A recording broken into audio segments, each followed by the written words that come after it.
Basically, this toilet works. It's off-grid. It's a sustainable solution.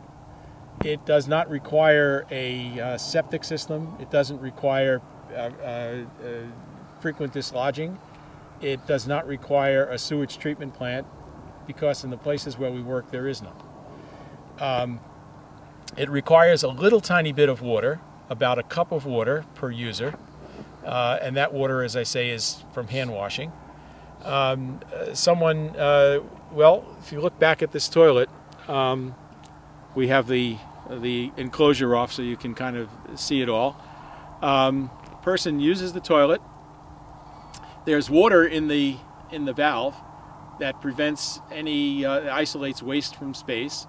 The toilet is flushed, and there's basically a counterweight that allows it to be flushed.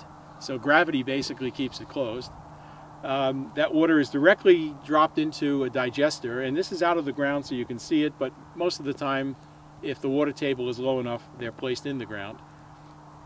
There's a filter digester inside that rapidly separates liquid from waste, from solid waste.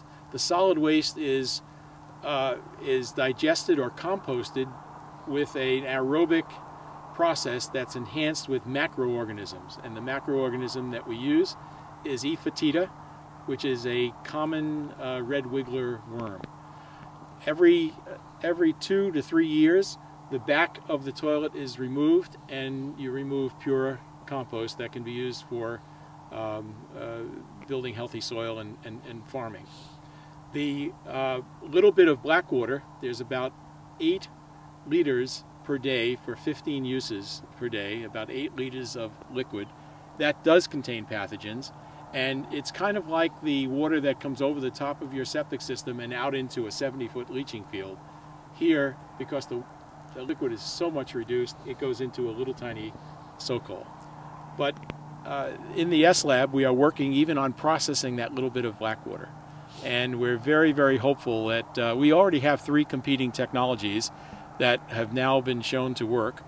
And it's only a question of making sure that we understand all of the science and then use that to inform an engineering design.